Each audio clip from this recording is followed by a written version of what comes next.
paz, povo de Deus. Que nessa manhã Deus possa abençoar a sua vida, derramar graças, que tudo aquilo que você tem sonhado, que Deus possa continuar alimentando e dando força para que você possa alcançar aquilo que você sonha. Deus está sonhando por você também. Que os seus sonhos sejam os sonhos de Deus. Que o seu propósito esteja ligado ao propósito de Deus aqui nessa terra para você. Que você possa buscar continuadamente aquilo que Deus sempre busca para você também, que é uma vida de bênçãos, uma vida de paz, de saúde, de prosperidade, uma vida em que você possa ter comunhão com o irmão e que você possa viver plenamente, porque o melhor dessa terra Deus fez para você desfrutar, para você ir bem. E é assim que Deus também direcionou o povo de Israel, através de estatutos, de leis, para que esse povo pudesse ir bem, para que esse povo pudesse se organizar de tal forma que não houvesse disputa, conflito, nem morte entre eles, mas que houvesse regulamentos, leis, que iria uma legislação que iria direcionar esse povo para que pudesse estar vivendo em comunidade, em sociedade, de uma forma justa, de uma forma ordenada, de uma forma legal. E é isso que nós vamos ver aqui em Êxodo 21. E cumprimento na paz do Senhor a todos que estão aí nos assistindo ao vivo, aqueles que estão entrando agora, Roseli, Rosa, Gorete, e todos que estão no Propósito de Fé 365 com a gente. Todos os dias, às 6 horas da manhã, estamos levando a palavra de fé ao coração daqueles que estão buscando ao Senhor. Aos domingos, nós estamos às 8 horas da manhã, e todo esse conteúdo, todos esses vídeos são publicados no feed, no nosso Facebook e também no nosso canal do YouTube, para que as pessoas tenham a oportunidade, talvez não dê para seguir nesse horário de 6 horas da manhã, que eles possam então seguir através do nosso canal do YouTube. E hoje, como falei, nós vamos ver o Êxodo 21. Como todos sabem, eu estou em viagem, eu e minha família, então tenho improvisado aqui, mas a gente não pode deixar de estar levando a palavra de Deus nesse propósito, que é um propósito de fé, e como propósito de fé, nós temos esse compromisso com Deus de todos os dias estarmos aqui trazendo essa palavra para o seu coração. Independente do lugar, independente da situação, a gente está sempre buscando um meio para poder estar levando a palavra de Deus. E assim diz Êxodo 21. Nós vamos ver que nesse capítulo, Deus está trazendo leis, estatutos, regulamentos civis, legais, regulamentos morais e cerimoniais, nós vamos ver também nos capítulos seguintes, para que esse povo de Israel, que estava ali no Egito, pudesse viver ordenadamente. É preciso que em qualquer que seja a situação, em qualquer comunidade, que as pessoas tenham leis para reger, estatutos para direcioná-los, para que não haja conflitos, para que não haja desentendimento, para que não haja morte, para que não haja engano entre as pessoas. Então, Deus assim definiu, através das leis moisaicas, através das leis que Moisés determinou ao seu povo para que eles pudessem ir bem. Então, através das leis moisaicas, esse povo de Deus, eles seguiam esse regulamento. E esses são os estatutos que lhes propôs ao povo: se comprares um servo hebreu, 6 anos servirá, mas ao 7º ano sairá livre de graça. Observamos aqui que era uma questão cultural da época. Assim como o povo de Israel ficou servo, ficou servindo ao faraó durante 430 anos, e esse povo, de uma certa forma, já tinha até acostumado com essa escravidão. Por que acontecia a escravidão?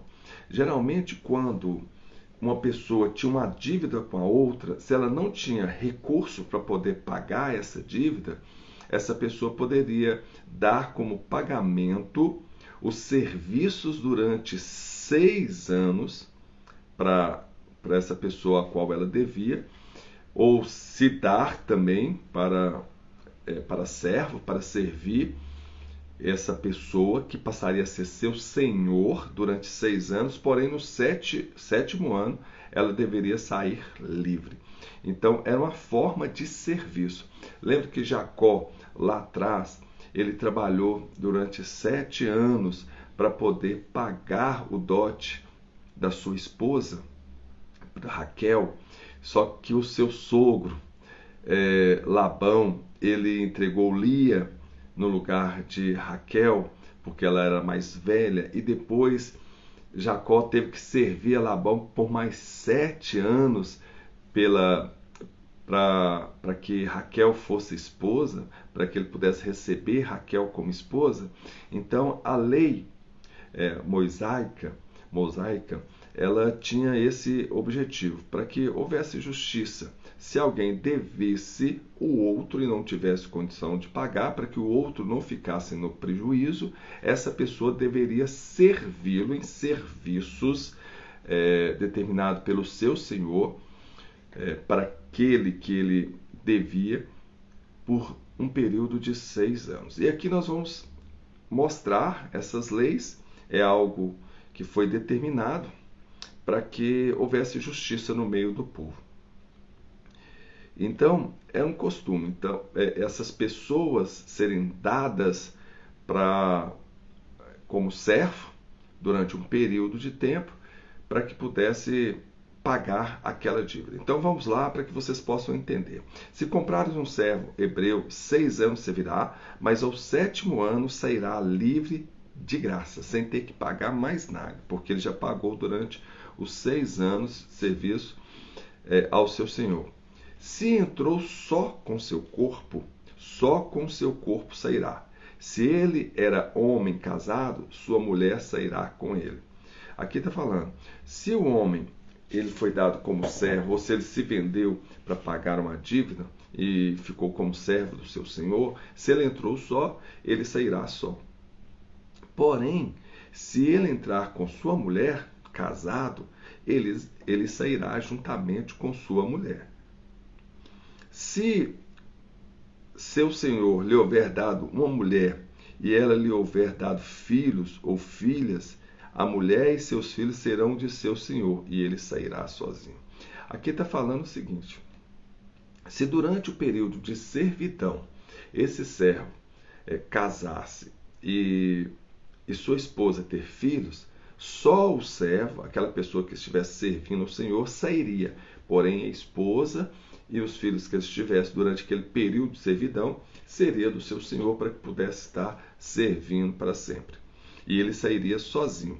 Mas se aquele servo expressamente disser: eu amo ao meu Senhor e a minha mulher e a meus filhos, não quero sair livre, então seu senhor o levará aos juízes e o fará chegar à porta ou ao umbral da porta. O senhor lhe furará a orelha, uma sovela, e ele o servirá para sempre.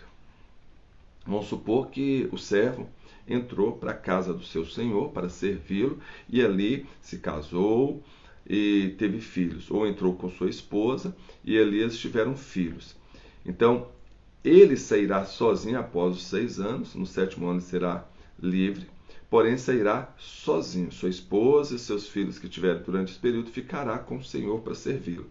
Porém, se esse servo amar o Senhor, ou seja, não quiser sair da presença do Senhor, seja pelo fato de ele estar tendo uma vida boa, uma vida em que o Senhor o ame, o guarde, o proteja, tenha condições de vida melhor do que estando fora, ele poderia optar de ficar com o seu Senhor, e mesmo para não ficar longe da sua família, de sua esposa e seus filhos, ele poderia continuar ficando, servindo o seu Senhor durante toda a vida. Mas para esse processo de decisão dele ficar servindo o seu Senhor, um servo entrava para uma casa, né, do seu senhor, ia servi-lo.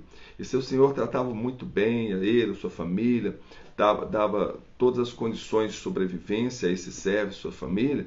Se a partir dos 6 anos, que ele poderia estar livre no 7º ano, se ele decidisse ficar com o Senhor, pelo relacionamento bom que ele tinha com o Senhor, ou mesmo pela sua própria família, que ele não desejaria abandonar, deixar para trás na casa do Senhor como servo, ele poderia manter ali do lado da sua família, dos seus filhos, porém ele seria servo para sempre.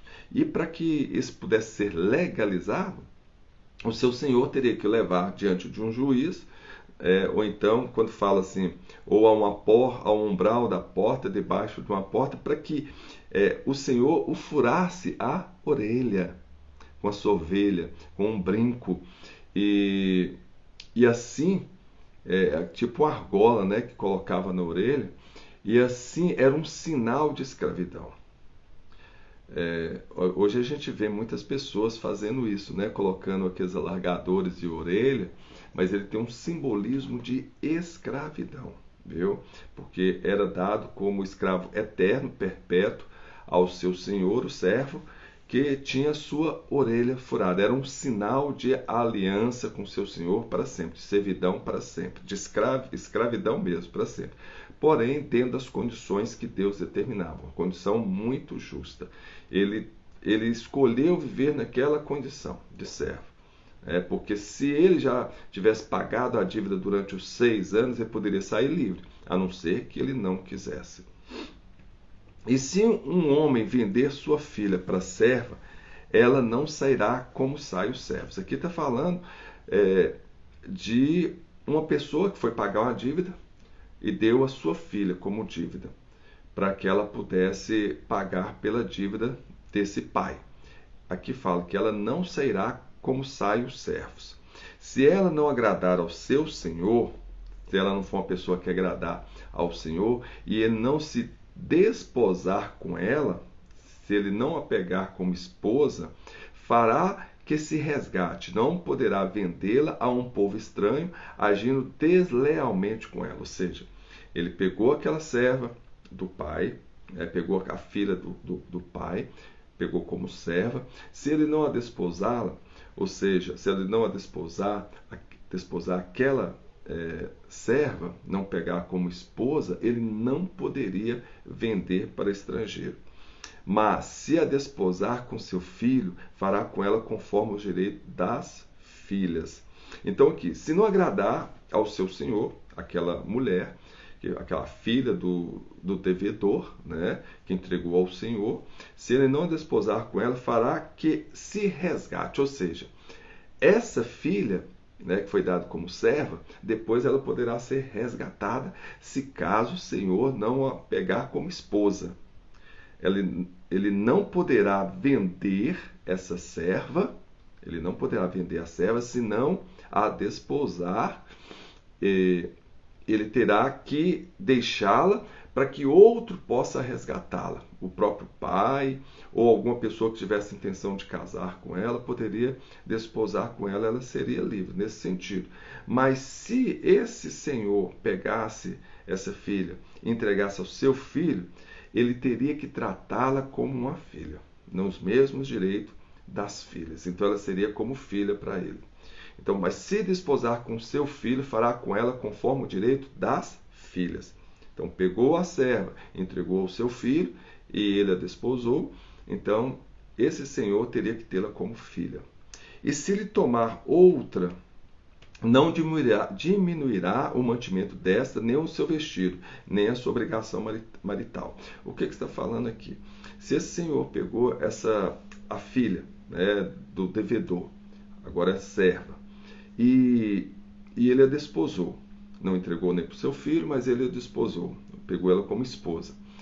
E se ele casasse com outra mulher, ele não poderia diminuir os direitos dela como esposa. Ele teria que estar continuando, mantendo e tendo ela os mesmos direitos de esposa.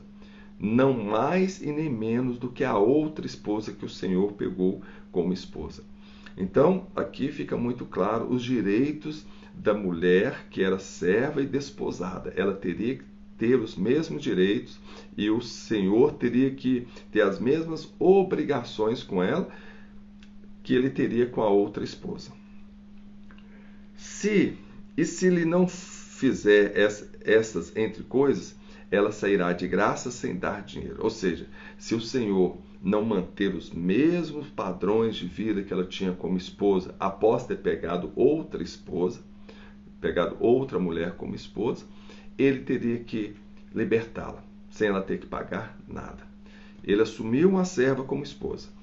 E diante das condições que ele pega outra mulher e começa a dar todas as regalias para outra mulher, mas não mantém as mesmas regalias que a serva tinha como esposa, essa terá direito de ser liberta. Ou seja, se ele não manter as mesmas garantias, os mesmos direitos dela como esposa, da mesma forma que ele está mantendo outra como esposa, essa serva que foi desposada, ela poderá ser liberta. Agora fala sobre ela será liberta sem ter que pagar dinheiro nenhum. Agora fala para quem ferir alguém. Quem ferir alguém de modo que este morra, certamente será morto. Aqui é uma lei, né? Olho por olho, dente por dente. Se alguém matou alguém, alguém teria que pagar com a própria vida. Assim a lei de Moisés, a lei que deu. Por que essa lei é tão dura? Não é que Deus estava permitindo que a outra pessoa fosse morta, dada a própria vida, como punição para a morte de uma pessoa. Isso teria que ser feito sim. Mas a intenção de Deus, quando entregou essa lei a Moisés, era para que ninguém tirasse a vida de ninguém. Ou seja, você vai tirar a vida de alguém, a vida do outro é tão importante quanto a sua. Então que você pague com a sua própria vida. E tinha que ter leis rígidas dessa forma. Imagina esse povo no deserto. Esse povo ali negociando, esse povo se relacionando com outras pessoas, e se não tivesse uma lei tão rígida, tipo assim, matou, vai para a prisão. Primeiro, não tinha nem como prender. Então teria que ser uma lei muito rígida para que ninguém atentasse contra a vida do outro. E para que essas pessoas soubessem que a vida do outro é tão importante quanto a sua vida. Não que Deus quisesse a morte de ninguém, mas Deus é um Deus de justiça.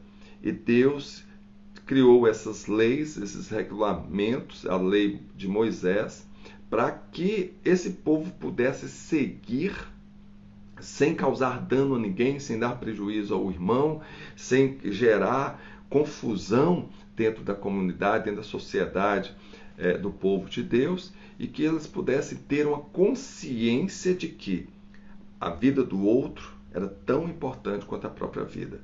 Por isso que tem a lei, os mandamentos que Deus deu: amar o próximo como a si mesmo. Primeiro, amar a Deus sobre todas as coisas, amar o próximo como a si mesmo, e dentro dessa lei, amar o próximo como a si mesmo, se estende todas as outras leis, como o próprio Jesus ele vem trazendo lá em Mateus 22:37, né? Que se você ama o próximo, você não vai adulterar, para que você não magoe sua esposa, para que você não pegue a mulher de outro irmão, como uma forma de amar o irmão, ele teria que respeitar. Não matarás. Quem ama o próximo não mata o outro. Quem ama o próximo, o amor leva ao perdão, leva à reconciliação. Então, quem ama honra o pai, honra a mãe. Quem ama não deseja o que é do outro. pelo contrário, se alegra com o que o outro tem. Então, o amor resume todos os mandamentos. E quem ama o próximo, como aqui está falando, não deveria matar e não deve matar. O problema dos dias de hoje é que as pessoas, a própria palavra de Deus fala que nos fins dos tempos o amor do homem se esfriará, ou seja, as pessoas vão perdendo esse amor natural pelo próximo e também o temor a Deus. As pessoas hoje, infelizmente, não temem a Deus. O que é temer a Deus? Respeitar a Deus, seguir os mandamentos de Deus, seguir as leis de Deus, amar a Deus sobre todas as coisas. E nós vimos isso em várias situações. Filhos matando pais, pais matando filhos, lideranças espirituais levando as pessoas por caminhos que desviam do caminho do Senhor, pelo engano.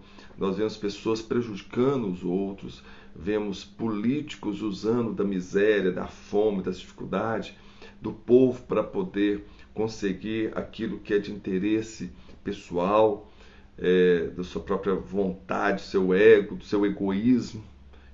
Se enriquece às custas da pobreza, da dificuldade do outro. Nós vimos pessoas prejudicando o outro, tomando o que é do outro, enganando, enfim, nós vemos várias manifestações da falta de amor no meio entre as pessoas. E aqui Deus está dando leis pesadas para esse povo, para que esse povo possa seguir na linha certa. Então, são leis justas para quem tem que pagar, e que se não tiver dinheiro que pague servindo, trabalhando para aquela pessoa, mas com garantias de vida, com garantias de qualidade de vida, de ser bem alimentado, de ser bem tratado. Nós vamos ver aí que se algum senhor ferir um seu servo, esse vai ter consequências para esse senhor. Então, eram leis que garantia tanto um lado quanto o outro lado. E aqui nós vamos ver, se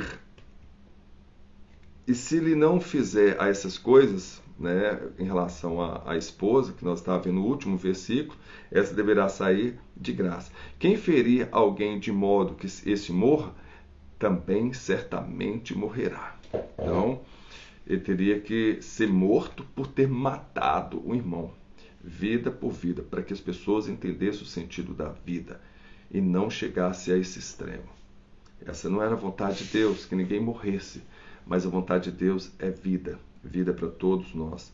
Porém, se ele não armou cilada, mas Deus lhe entregou nas mãos, ordenar-te-á um lugar para onde fugirá.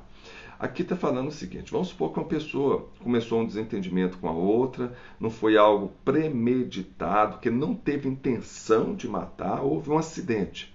Uma briga, um deu um empurrão no outro, outro caiu, bateu a cabeça numa pedra, foi um acidente, não foi intencional, eu não tinha intenção de matar. Essa pessoa que levou à morte da outra pessoa, que não foi intencional, ela não seria morta, porque ela não teve essa intenção, não foi algo premeditado. Mas ela não ficaria ali no meio do povo. Ela teria que ir para outro lugar. Ela não poderia ficar na mesma cidade, na comunidade. Teria que deixar tudo para trás e poderia ter essa oportunidade de fugir, mas não poderia conviver mais no meio daquele povo. De uma certa forma, é uma punição.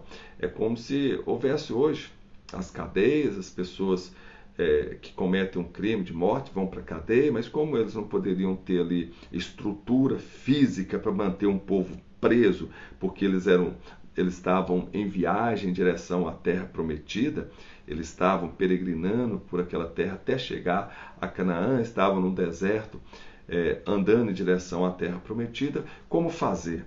Então, essas pessoas teriam que sair do meio do povo e ir para outro lugar, fugir para outro lugar, ser banido de uma certa forma. Mas se alguém agir premeditadamente contra seu irmão, matando-o à traição, tirá-lo-ás do meu altar para que morra. Ou seja, ele não poderia ficar nunca diante de Deus, porque quem está com mãos sujas, com o sangue do próximo e foi de forma premeditada, não poderia estar diante do altar do Senhor. Olha para vocês verem que a palavra de Deus fala, se você tem raiva, um ódio, um ressentimento contra seu irmão, Se você for dar uma oferta ao Senhor no altar, antes de entregar a oferta, vai lá e reconcilia seu irmão. Imagina uma pessoa matando a outra, intencionalmente, por maldade. Aqui fala, o que ferir a seu pai e o vender, o que ferir a seu pai ou a sua mãe, certamente morrerá. Da mesma forma, se alguém matou alguém, ele deveria ser punido com a morte.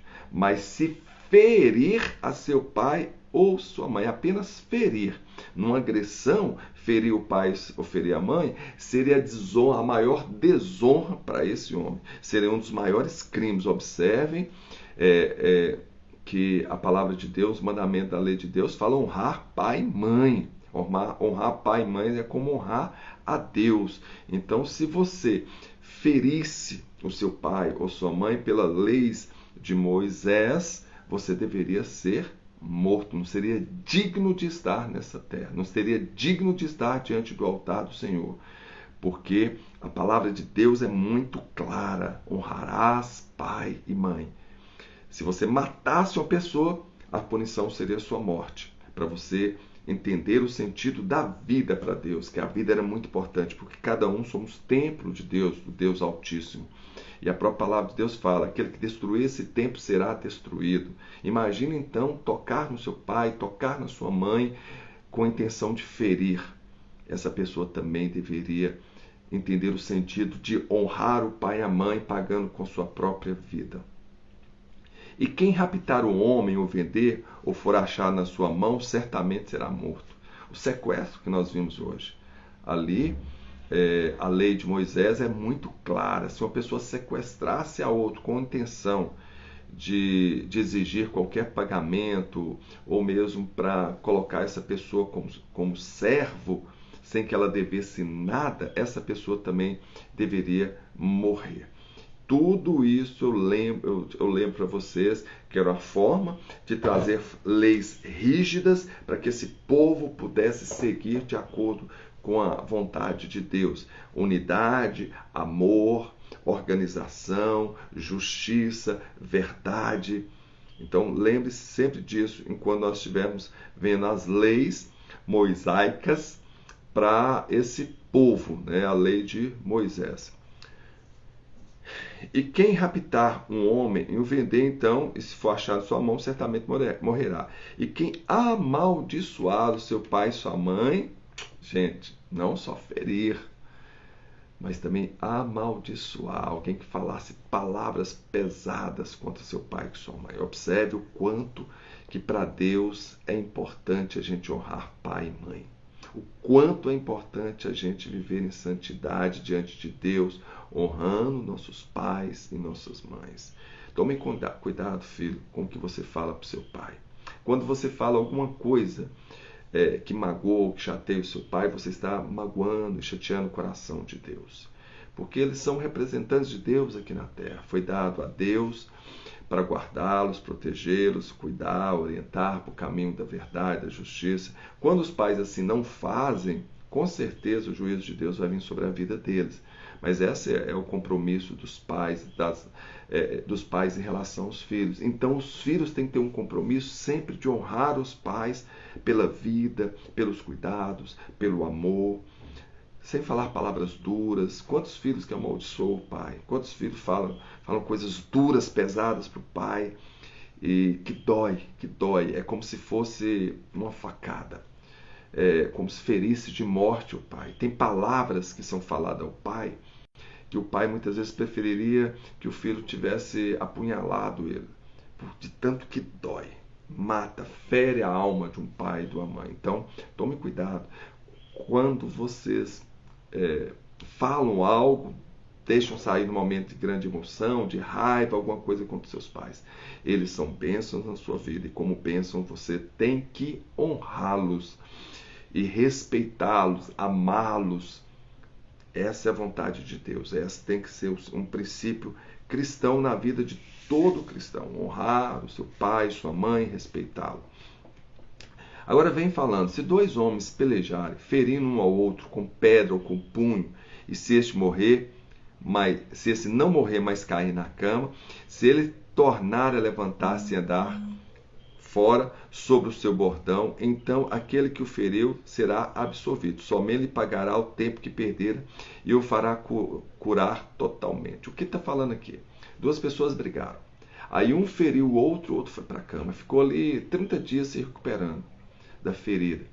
Esse que feriu, ele deverá pagar ao ferido, aquele que foi ferido, durante o tempo que ele ficou ali de cama, o tempo que ele ficou se recuperando, até quando fala, até ele sair andando com seu bordão, né, com sua vara. Eles tinham essa mania, porque eram, não é mania, eles tinham a vara, o bordão, como instrumento de trabalho. Eles andavam com essas varas, com esse bordão, porque eles eram criadores de ovelhas, de gado, então eles tinham essas varas para poder remanejar o rebanho, para poder andar. Então era o costume deles terem essas varas. Então até que eles saiam com o seu bordão, com o seu cajado, com sua vara, para voltar para a lida, para o trabalho. Então a vara, o bordão simboliza o quê? Até que ele possa voltar para o seu trabalho, para os cuidados das suas ovelhas, do seu gado.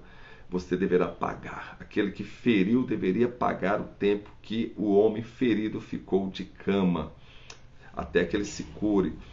Se alguém ferir a seu servo, olha as leis para o servo, ou sua serva, com pau ou morrer debaixo de sua mão, certamente também deverá ser castigado. Isso para garantir a integridade da vida do servo enquanto ele estava servindo ao Senhor. E após os 6 anos, no 7º ano, esse servo deveria ser liberto. Então o seu Senhor deveria cuidar do seu servo. O Senhor deveria cuidar do seu servo e não deixar que nada aconteça a ele. Se acontecesse alguma coisa com o servo, o Senhor deveria ser castigado pela lei. Porém, se sobreviver por 1 ou 2 dias, não será castigado, porque é dinheiro seu. Ou seja, se o servo não morresse, né, e sobrevivesse, ele não teria que ser castigado, porque o servo deveria pagar pelo tempo de 6 anos a dívida que tinha com seu senhor. Ou se esse servo tivesse ser vendido, fosse vendido para outra pessoa, ele deveria servir esse outro senhor, mas o outro senhor deveria também cuidar da mesma forma para garantir a vida desse servo, né? A integridade desse servo. E se esse servo fosse ferido, mas não morresse, como seu senhor havia pagado por ele, ele não deveria ter dívida nenhuma com o servo e nem com ninguém, desde que ele não morresse. Se alguns homens pelejarem e um ferir uma mulher grávida e for causa de que aborte, porém não havendo outro dano, certamente será multado, conforme o que impuser o marido da mulher e julgarem os juízes. Havia juízes sobre esse povo. Essas leis que eram dadas, alguém deveria julgar esse povo perante essas leis. Então havia os juízes. Então se alguns homens pelejassem e ferissem uma mulher grávida, e isso fosse causa de que ela abortasse, porém não havendo outro dano, certamente seria multado. Ou seja, 2 pessoas estão brigando e acabou na briga ali, no entendimento, um deles feriu a mulher do outro que estava grávida, e essa mulher chegou ao aborto, né? Perdeu a criança. Então esse que feriu deveria pagar uma multa determinada, um valor determinado para a esposa, né, que abortou, para o marido dela que perdeu o filho. Então isso deveria ser levado diante dos juízes para determinar aí o valor dessa indenização. Mas se houver morte, então darás vida por vida. Ou seja, se não apenas matou a criança, a mulher grávida abortou, mas se ela também morreu devido ela foi ferida, né, e veio a morte, veio a morrer, então aquela pessoa que a agrediu, que a feriu, que levou ao aborto dessa mulher grávida, mas também que levou ela à morte, ele deveria ser condenado à morte também. Aí vem falando, né, da lei que regia esse povo nessa época.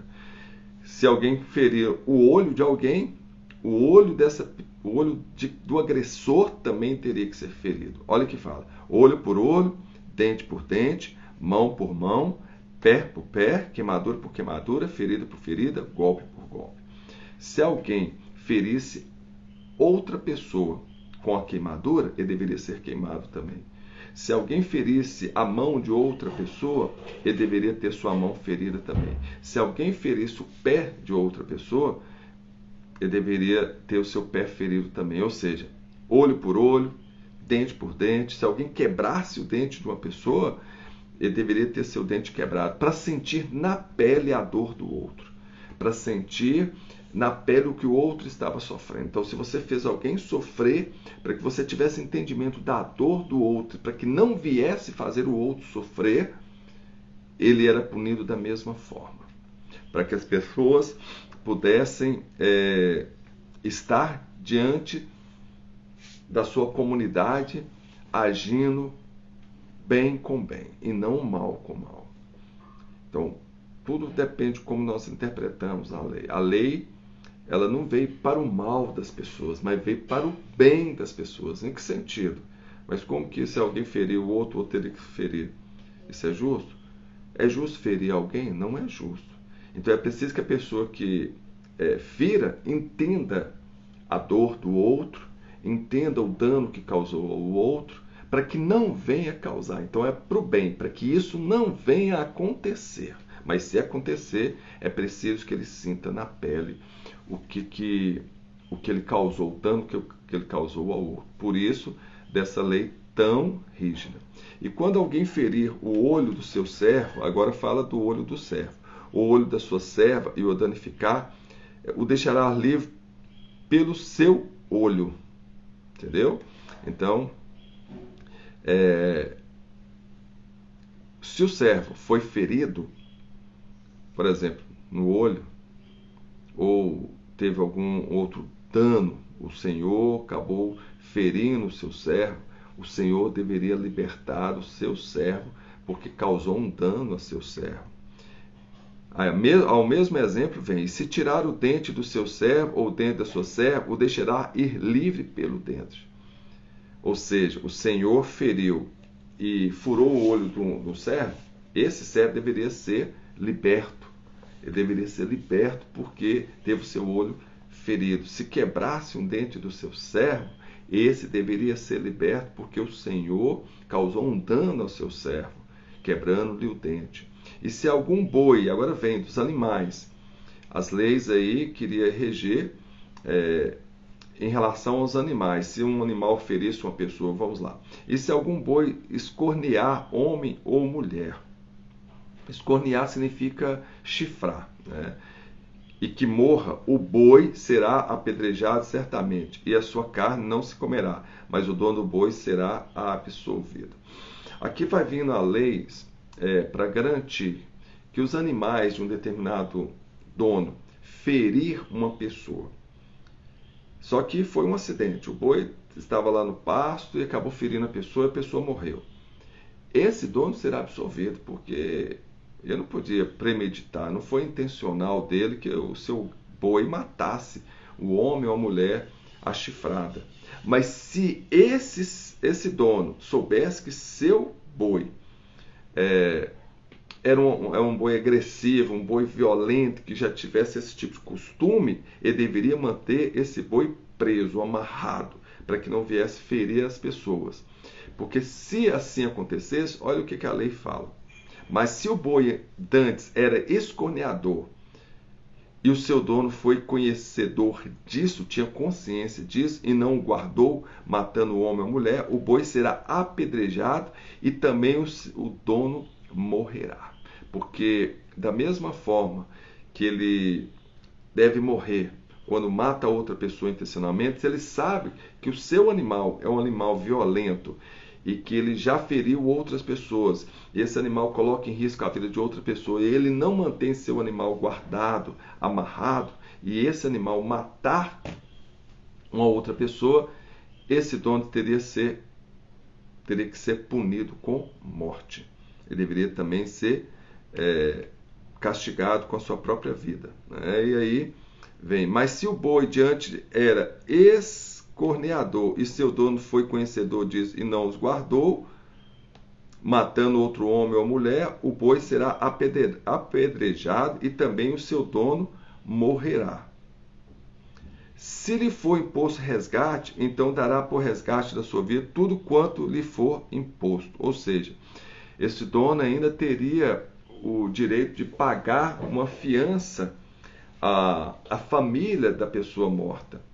Ou seja, se a pessoa tem um boi e ele feriu outra pessoa de morte, sabendo o dono desse boi, que esse boi, esse animal, era um animal bravo, um animal que já tinha o costume de chifrar outras pessoas, que era um animal que colocava em risco outra pessoa e não fez nada, primeiro, ele iria ser condenado à morte, o dono desse animal. Mas ele poderia pagar o preço em valor determinado pela família que perdeu o homem ou a mulher, né, que foi chifrado pelo boi.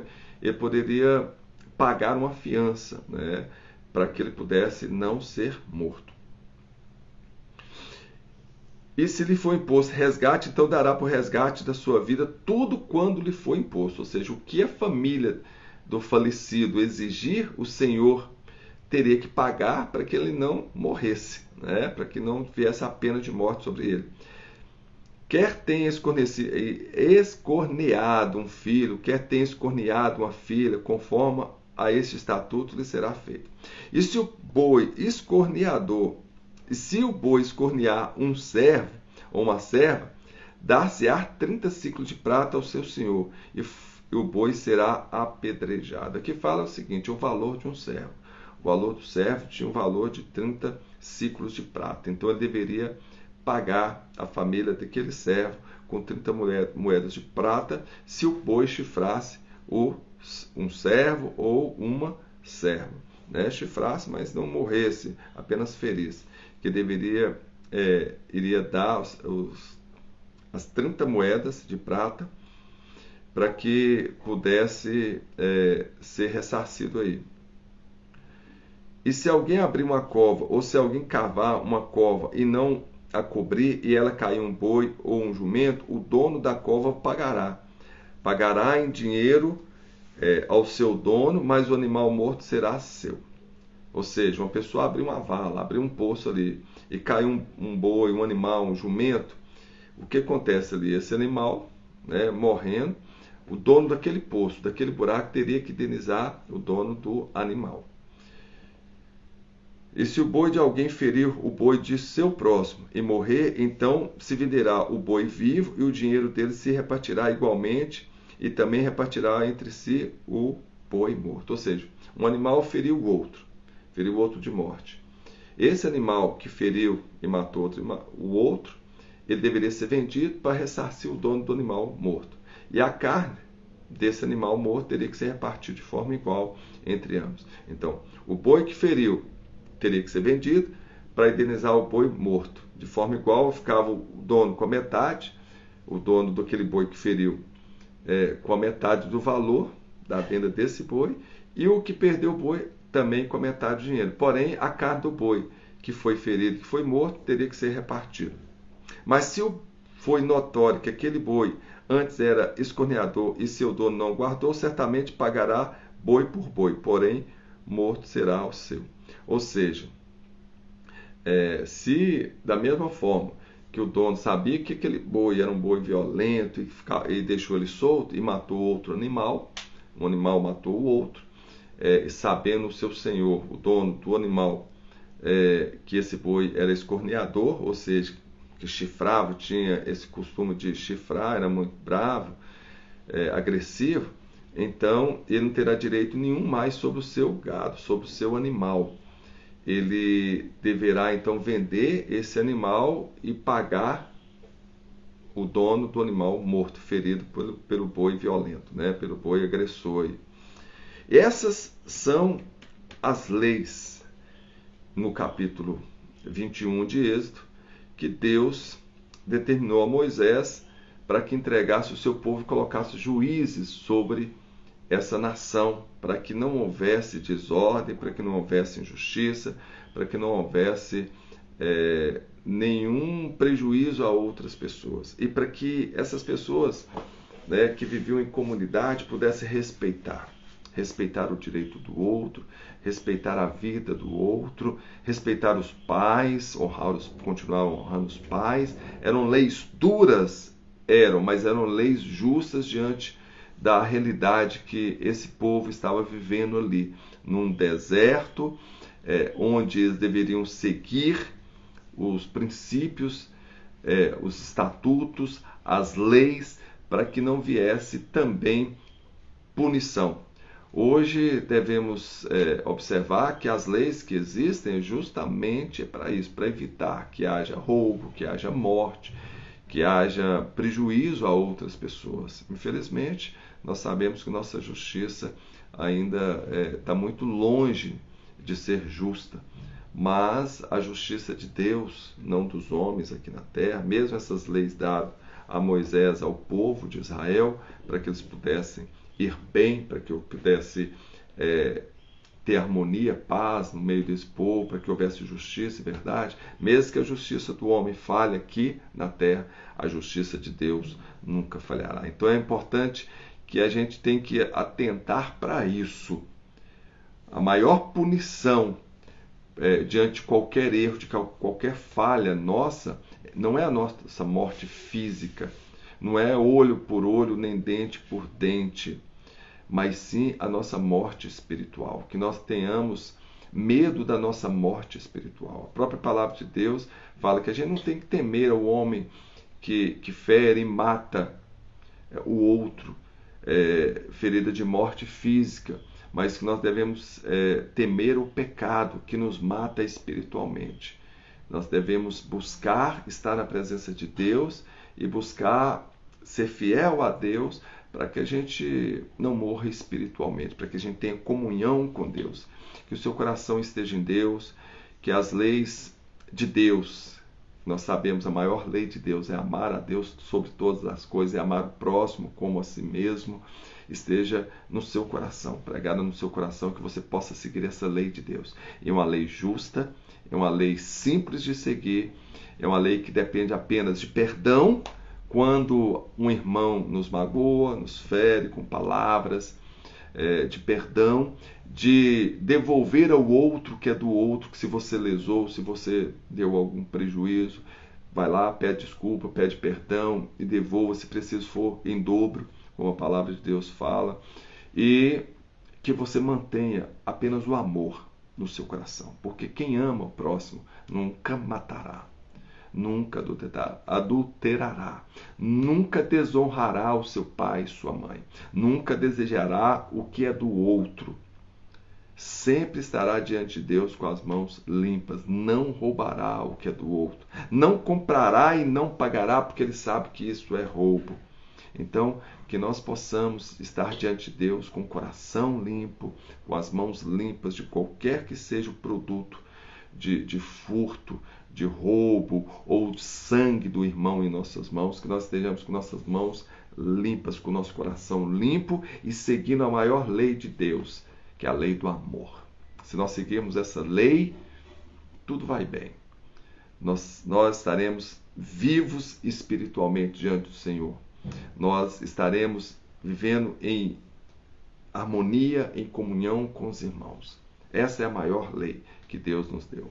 Então assim encerramos mais esse capítulo, Êxodo 21, e espero que vocês tenham compreendido. Hoje a gente mais interpretou do que contextualizou, mas claro que vem um contexto aí para a nossa vida, que a gente deve seguir sim, honrando o pai e a mãe, que a gente deve ser pessoas íntegras diante do outro. Se a gente deu algum prejuízo ao outro, que a gente possa assim restituir o prejuízo que foi dado.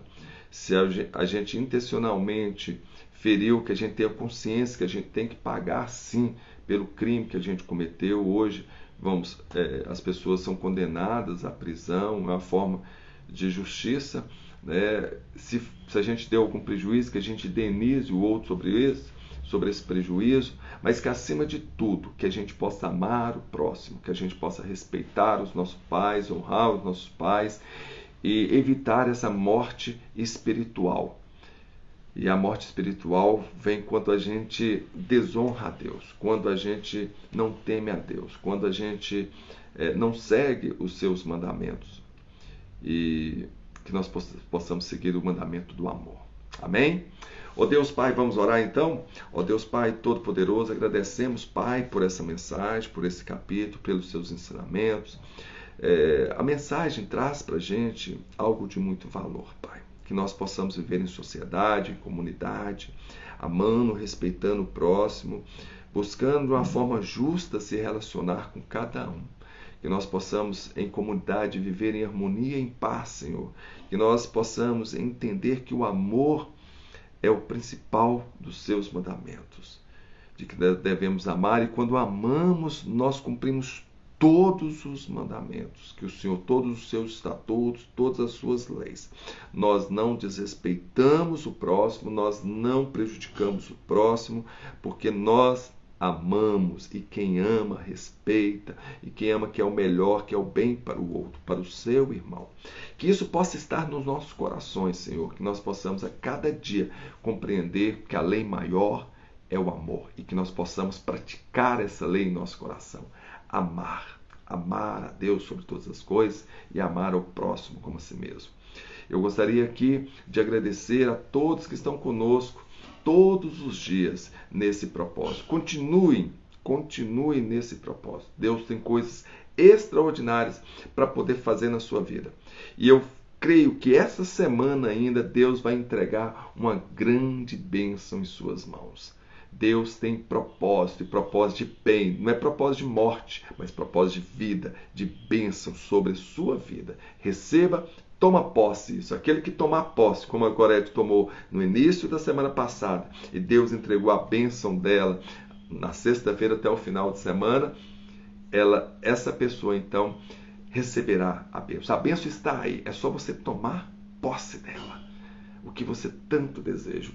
O que é tão importante para você nesse momento, que você tem orado ao Senhor, tem buscado ao Senhor, mas acima de tudo, tem os seus olhos espirituais abertos, já vendo a sua bênção na sua mão e tomando posse dela. Eu tomo posse, Senhor, da bênção que o Senhor tem para a minha vida.